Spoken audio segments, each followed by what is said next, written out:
Hello students, आज हम मांग का अर्थ और मांग को प्रभावित करने वाले तत्वों के बारे में पढ़ाई करेंगे। Concept of demand and factors affecting our demand. जैसा कि हम शुरू से पढ़ते आए हैं कि किसी भी देश में किन वस्तुओं का और कितनी मात्रा में उत्पादन किया जाएगा, ये इस बात पर निर्भर करता है कि उस कंट्री में किन कमोडिटीज़ की डिमांड है और कितनी मात्रा में, कितनी क्वांटिटी में हम कमोडिटीज़ की डिमांड करते हैं। इस बात पर डिपेंड करता है कि उस देश का प्रोडक्शन लेवल किस प्रकार का होगा, उस देश का इकोनॉमिक डेवलपमेंट किस तरह का होगा।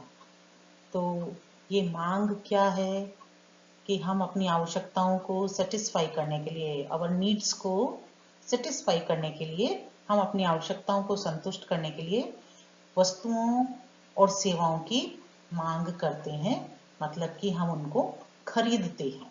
तो ये मांग क्या है, इसका अर्थ और इसके प्रभावित करने वाले तत्वों के बारे में आज हम जानेंगे।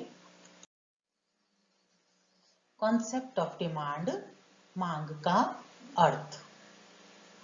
किसी समय विशेष पर उपभोक्ता की किसी वस्तु की विभिन्न कीमत स्तर पर जितनी मात्रा खरीदने के लिए तैयार होता है, वह उस वस्तु की मांग कहलाती है।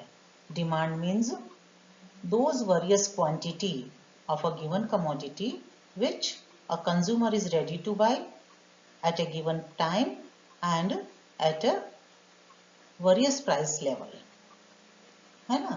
तो क्या है कि जैसे हमें किसी आवश्यकता को संतुष्ट करने के लिए हम वस्तुओं और सेवाओं की मांग करते हैं, यानी कि हम डिमांड करते हैं। इकोनॉमिक्स में केवल किसी वस्तु की जरूरत होना ही मांग नहीं है। और इकोनॉमिक्स में किसी भी वस्तु की मांग तब कहलाएगी जबकि हमें उसकी आवश्यकता है और हम उसको खरीदने के लिए तैयार हैं। यदि हमें किसी वस्तु की जरूरत तो है अपनी इच्छाओं को पूरा करने के लिए, है ना, लेकिन हम उस वस्तु को खरीद नहीं रहे हैं, तो जब तक हम उसको खरीदेंगे नहीं तब तक वो हमारी डिमांड नहीं बनेगी, क्योंकि जब तक हम खरीदेंगे नहीं, उत्पादक प्रोड्यूसर उसका प्रोडक्शन नहीं करेगा, और जब तक प्रोडक्शन नहीं होगा तब तक विनिमय नहीं होगा, एक्सचेंज नहीं होगा, डिस्ट्रीब्यूशन नहीं होगा एंड पब्लिक फाइनेंस नहीं होगा। तो सारी जो इकोनॉमिक एक्टिविटीज डिपेंड करती हैं, वो इस बात पर डिपेंड करती हैं कि एक कंज्यूमर किन कमोडिटीज की और कितनी क्वांटिटी में डिमांड करता है। इट मीन्स वो अपनी वांट्स को सेटिस्फाई करने के लिए कितनी क्वांटिटी में इन कमोडिटीज को और गुड्स को परचेज करता है। तो जब वो वस्तु को खरीदने के लिए तैयार हो जाता है और वो खरीदता है वांट्स को सेटिस्फाई करने के लिए, तब वो वस्तु की मांग कहलाती है। So there is a difference between necessity and demand for the commodity, है ना। जब हमें अपनी किसी वांट्स को सेटिस्फाई करने के लिए, जब हमें किन्हीं वस्तुओं की जरूरत होती है, रिक्वायरमेंट होती है, डिजायर होती है, इट इज नेसेसिटी, नीड्स। और जब हम उस वस्तु को खरीदने के लिए तैयार हो जाते हैं उस वांट्स को सेटिस्फाई करने के लिए, तब वो हमारी डिमांड बन जाती है। सो किसी समय विशेष पर उपभोक्ता किसी वस्तु की डिफरेंट प्राइस लेवल पर जितनी क्वांटिटी खरीदने के लिए तैयार होता है, that is demand for the commodity, वह वस्तु की मांग कहलाती है। So in economics, for the demand of the commodity, वस्तु की मांग कहलाने के लिए क्या होना जरूरी है कि डिजायर फॉर द कमोडिटी होनी चाहिए, वस्तु की इच्छा होनी चाहिए, उस वस्तु को खरीदने के लिए आवश्यक साधन होने चाहिए, यानी कि सफिशिएंट मीन्स, मानी कि मनी होना चाहिए आपके पास में उस वस्तु को खरीदने के लिए। यदि हमें किसी चीज की जरूरत तो है, बट हमारे पास में पैसा नहीं है खरीदने के लिए तो हम उसको परचेज नहीं करेंगे, and then it will not become the demand for the commodity. पैसा है बट विलिंगनेस नहीं है उस चीज को खरीदने के लिए, तो तीसरी रिक्वायरमेंट क्या है कि डिजायर फॉर द कमोडिटी होना चाहिए। उस वस्तु को खरीदने के लिए हमारे पास में पैसे होने चाहिए और हम उस वस्तु को खरीदने के लिए तैयार होने चाहिए, विलिंगनेस होनी चाहिए to spend the money for that particular commodity. And एक निश्चित कीमत दी हुई होनी चाहिए, प्राइस गिवन होना चाहिए कि सर्टेन प्राइस पर हम कितनी यूनिट्स परचेज करने के लिए तैयार हैं। एंड अ गिवन टाइम, एक निश्चित समय अवधि होनी चाहिए कि एक पर्टिकुलर टाइम पर एक सर्टेन प्राइस लेवल पर हम जितनी वस्तुओं और सेवाओं की क्वांटिटीज को परचेज करने के लिए तैयार होते हैं, that is the demand for the commodity. And आवश्यकता, केवल आवश्यकता होना ही डिमांड फॉर द कमोडिटी नहीं है। जब आवश्यकता में ये पांचों फैक्टर्स इंक्लूड हो जाते हैं तब वो डिमांड फॉर द कमोडिटी बन जाती है। इसलिए जो इफेक्टिव डिमांड है या इफेक्टिव डिजायर है उसको हम डिमांड कहते हैं। तो आपके प्रश्न पूछा जाता है कि what is effective desire. So effective desire is demand. और what is demand? Effective desire is demand. Demand function क्या है? मांग फलन किसे कहते हैं कि हम किसी वस्तु की कितनी यूनिट्स परचेज करेंगे। ये बहुत सारी बातों पर डिपेंड करता है कि उस पर कमोडिटी का प्राइस क्या है, हमारी इनकम कितनी है, उसके जो सब्स्टिट्यूट्स हैं वस्तु के, कमोडिटी के, उनका प्राइस लेवल किस तरह का है। ये सब बातें हमारी जो डिमांड है उसको डिसाइड करती हैं। तो किसी भी देश में या किसी भी व्यक्ति का कितनी क्वांटिटी की वो डिमांड करेगा वो बहुत सारे फैक्टर्स पर डिपेंड करती है। So what is the demand function? Demand function is quantity demanded of X commodity is the function of price of X commodity, price of Y commodity, income of the consumer, trade, उस देश में व्यापार की दशाएं कितनी है, production कितना हो रहा है, एंड P फॉर पॉपुलेशन। तो किसी भी देश में कितनी वस्तुओं की डिमांड की जाएगी ये किस बात पर डिपेंड करता है? उस वस्तु की स्वयं की कीमत कितनी है, उसके जो सब्स्टिट्यूट्स हैं वाई कमोडिटीज जिनको हम कहेंगे उनका प्राइस कितना है, उस पर डिपेंड करेगा कि हम एक्स वस्तु की कितनी यूनिट्स को परचेज करेंगे। वाई मतलब इनकम ऑफ द कंज्यूमर्स कितनी है, लोगों का इनकम लेवल किस तरह का है, उस पर डिपेंड करेगा कि हम कितनी क्वांटिटीज को, एक्स कमोडिटी की कितनी क्वांटिटीज को परचेज करेंगे। उस देश के व्यापार की स्थिति किस प्रकार की है, प्रोडक्शन किस प्रकार का हो रहा है। अगर हाई लेवल ऑफ प्रोडक्शन है तो डिमांड भी ज़्यादा होगी, लो लेवल ऑफ प्रोडक्शन है तो डिमांड भी कम होगी। एंड पॉपुलेशन, जितनी ज़्यादा पॉपुलेशन है उतनी ज़्यादा डिमांड होगी। So demand of x commodity is the function of price of X, price of Y, income, trade and population and so many factors. What is demand schedule? मांग सारणी किसे कहते हैं? तो वह सारणी जो किसी समय विशेष पर किसी बाजार में विभिन्न कीमत स्तर पर किसी वस्तु की मांगी जाने वाली मात्रा को बताती है उसे हम डिमांड शेड्यूल कहते हैं। Demand schedule means that schedule in which the quantity of a commodity demanded on various price is shown. जो विभिन्न कीमत स्तर है उस पर एक उपभोक्ता या अ ग्रुप ऑफ कंज्यूमर्स कितनी यूनिट्स की डिमांड करते हैं, परचेज करते हैं, उसका जो शेड्यूल तैयार किया जाता है, उसका जो टेबल तैयार किया जाता है उसे हम डिमांड शेड्यूल कहते हैं। यदि ये डिमांड शेड्यूल किसी इंडिविजुअल से रिलेटेड है, किसी एक व्यक्ति से संबंधित है, तो इसे हम इंडिविजुअल डिमांड शेड्यूल कहेंगे। और यदि ये ग्रुप ऑफ पीपल से रिलेटेड है, व्यक्तियों के समूह से रिलेटेड है, तो फिर इसे हम बाजार मांग सारणी या बाजार डिमांड शेड्यूल कहेंगे। सो डिमांड क्या है कि किसी वस्तु की जितनी इकाइयां हम खरीदने के लिए तैयार होते हैं और हम खरीदते हैं, that is demand for the commodity. और उस पर डिपेंड करेगा कि कितनी यूनिट्स का और कौन कौन सी वस्तुओं का उत्पादन किया जाएगा। मांग को प्रभावित करने वाले तत्व, किसी एक्स कमोडिटी की हम कितनी इकाइयां परचेज करेंगे, कितना यूनिट्स परचेज करेंगे, कितनी उसकी डिमांड है किसी टाइम पॉइंट ऑफ टाइम पर और अ पीरियड ऑफ टाइम, उस कमोडिटीज की कितनी यूनिट्स की डिमांड है, ये बहुत सारे फैक्टर्स पर डिपेंड करती है। और वो फैक्टर्स क्या हैं? प्राइस ऑफ द कमोडिटी, उस वस्तु की कीमत क्या है। यदि price of commodity is high, वस्तु की कीमत ऊंची है, तो उस वस्तु की डिमांड कम होगी। एंड अगर प्राइस लो है तो demand of the commodity will be high. यदि कीमत कम है तो वस्तु की मांग ज्यादा होगी, और यदि कीमत ज्यादा है तो वस्तु की मांग कम होगी। उपभोक्ता की आय, कंज्यूमर्स इनकम, जिन देशों में, जिन कंट्रीज में कंज्यूमर्स का इनकम लेवल हाई होता है, जिनकी आय ज़्यादा होती है, जिन कंट्रीज में, वहाँ पर कमोडिटीज़ की डिमांड भी ज़्यादा होती है। एंड जिन कंट्रीज में, अ कंट्री, जो गरीब देश होते हैं, अ कंट्री लाइक इंडिया, जहाँ पर कि गरीब लोगों की संख्या भी ज़्यादा है, तो वहाँ पर इनकम का लेवल कम है, आय का स्तर कम है। तो अगर हमारी इनकम कम है तो हमें वस्तु की ज़रूरतें तो बहुत सारी हैं आवश्यकता को पूरा करने के लिए, लेकिन हमारे पास में खरीदने के लिए पैसा नहीं है।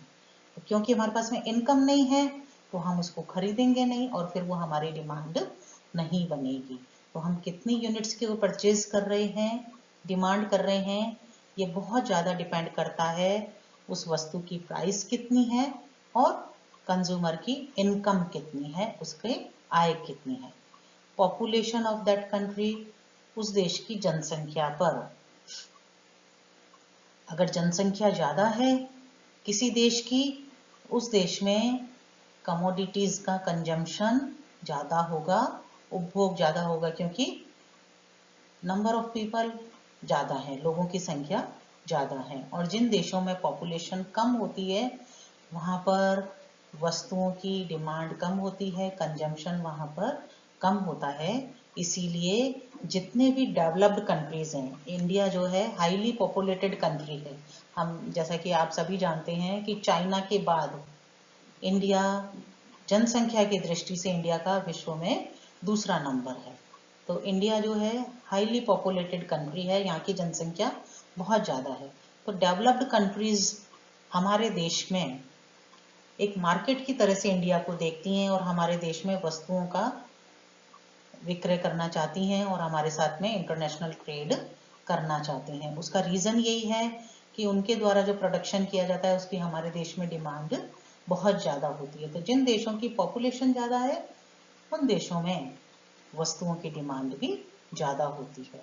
उपभोक्ता की आदत, पैशन और रुचि, habits, fashion and taste of consumer पर डिपेंड करेगा कि किन वस्तुओं की और कितनी क्वांटिटी में डिमांड होगी। फॉर एग्जाम्पल 2020, मार्च 2020 से पूरे विश्व में कोरोना बीमारी फैल चुकी है, जिसे हम पैंडेमिक कहते हैं, महामारी फैल चुकी है। और इस बीमारी से बचने के लिए दो प्रमुख साधन हैं। एक तो ये कि मास्क को प्रयोग किया जाए और दूसरा सैनिटाइजर यूज किया जाए। इससे पूर्व तक न तो हम लोग मास्क यूज करते थे और न ही बहुत ज़्यादा क्वांटिटी में सैनिटाइजर को यूज किया जाता था, लेकिन क्योंकि अब ये हमारी ज़रूरत बन गई है, हमारी आदत में शामिल हो गया है, इट्स आवर रिक्वायरमेंट, तो मास्क की और सैनिटाइजर की डिमांड बहुत ज़्यादा बढ़ गई है।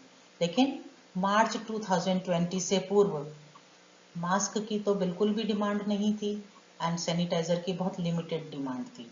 तो डिमांड किसकी और कितनी क्वांटिटी में की जाएगी, ये हमारी आदतों पर, पैशन और टेस्ट पर भी डिपेंड करता है कि हमारे इंटरेस्ट किस तरह के हैं, उस पर डिपेंड करता है, एंड हमारी रिक्वायरमेंट्स किस तरह की हैं। संबंधित वस्तुओं की कीमत में परिवर्तन।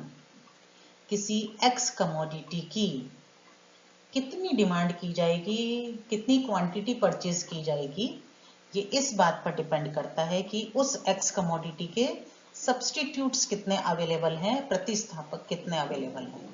अगर किसी एक्स कमोडिटी के सब्स्टिट्यूट्स, बहुत ज़्यादा सब्स्टिट्यूट्स अवेलेबल होते हैं एंड अगर उनके प्राइसेस कम हैं तो फिर एक्स कमोडिटी की डिमांड कम होगी।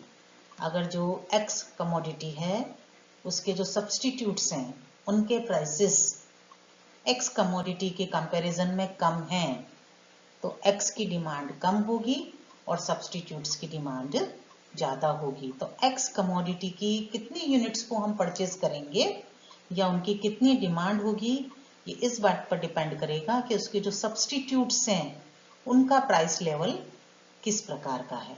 इसी तरह से जो एक्स कमोडिटी है उसकी डिमांड इस बात पर भी डिपेंड करती है कि अगर वो कोई कॉम्प्लीमेंट्री गुड है, यानी कि दो वस्तुओं को एक साथ काम में लेना है, उसकी जो पूरक वस्तुएं हैं उसका प्राइस लेवल किस प्रकार का है, उस पर डिपेंड करेगा कि एक्स कमोडिटी की डिमांड कितनी होगी। For example fountain pen and ink. Ink की डिमांड इस बात पर डिपेंड करेगी कि फाउंटेन पेन की डिमांड कितनी है, एंड फाउंटेन पेन की डिमांड इस बात पर डिपेंड करेगी कि इंक का प्राइस कितना है। तो इन दोनों की डिमांड एक दूसरे की कीमतों पर डिपेंड करती है, इसे हम कॉम्प्लीमेंट्री डिमांड कहते हैं। तो संबंधित वस्तुओं की कीमत में अगर परिवर्तन हो जाएगा तो एक्स वस्तु की कीमत में भी परिवर्तन हो जाएगा। यदि सब्स्टिट्यूट है, सब्स्टिट्यूट सस्ते हो गए तो एक्स की डिमांड भी कम हो जाएगी। अगर उसकी कोई कॉम्प्लीमेंट्री गुड है, पूरक वस्तु है, स्याही अगर महंगी हो जाएगी तो फाउंटेन पेन की डिमांड भी कम हो जाएगी, क्योंकि स्याही की कीमतें बढ़ गई हैं। कीमत बढ़ने के कारण स्याही की डिमांड कम होगी और इसके कारण फिर पेन की डिमांड भी कम हो जाएगी। Change in the price of related goods, substitutes और कॉम्प्लीमेंट्री। नेक्स्ट इज व्यापार की दशाएं, कंडीशंस ऑफ ट्रेड।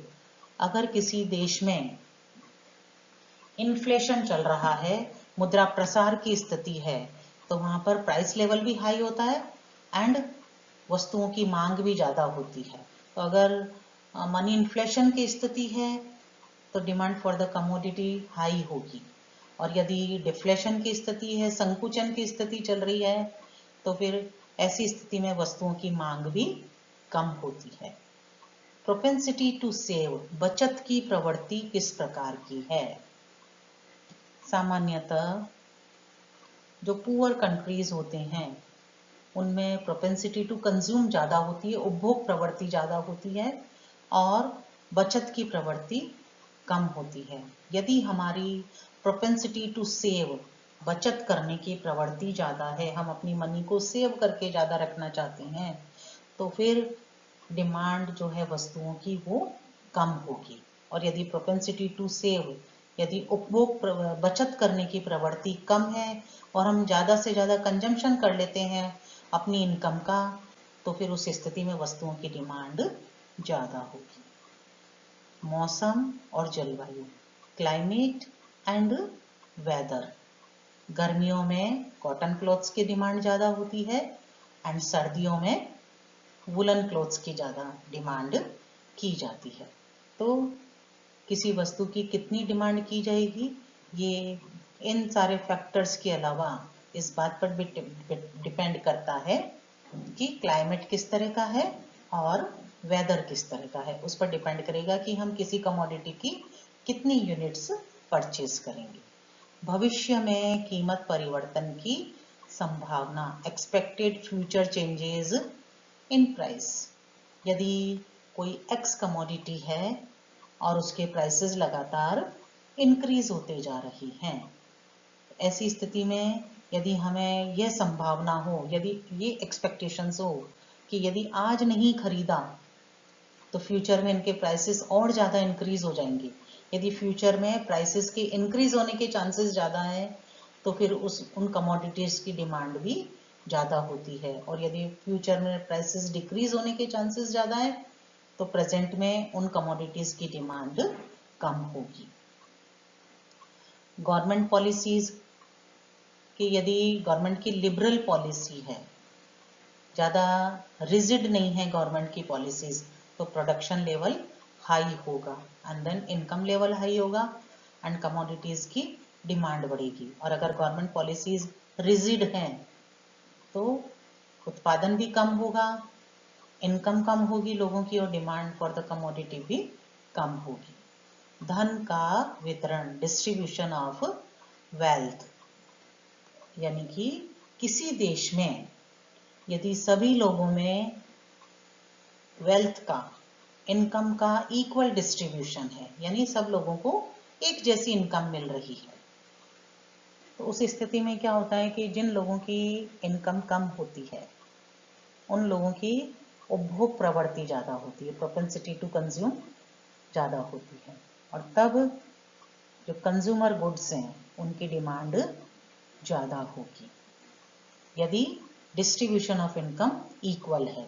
लेकिन यदि इनइक्वल डिस्ट्रीब्यूशन हो रहा है इनकम का, यानी कुछ लोग अमीर हैं और कुछ लोग गरीब हैं, तो उस स्थिति में जो अमीर लोग हैं उनका इनकम लेवल क्योंकि हाई होता है बहुत ज़्यादा, तो जो धनी वर्ग है उनमें लग्जरियस गुड्स की डिमांड ज़्यादा होती है। तो उस स्थिति में अगर इक्वल डिस्ट्रीब्यूशन ऑफ इनकम है तो कंज्यूमर गुड्स की डिमांड ज़्यादा होगी, और यदि इनइक्वल डिस्ट्रीब्यूशन ऑफ इनकम है तो जो हाई सोसाइटी है, जो हाई इनकम ग्रुप है, वो लग्जरियस गुड्स की डिमांड ज़्यादा करेंगे। तो देश में किन वस्तुओं की कितनी क्वांटिटी में डिमांड होगी ये इस बात पर डिपेंड करेगा कि उस देश में लोगों का इनकम का डिस्ट्रीब्यूशन किस प्रकार से किया जा रहा है।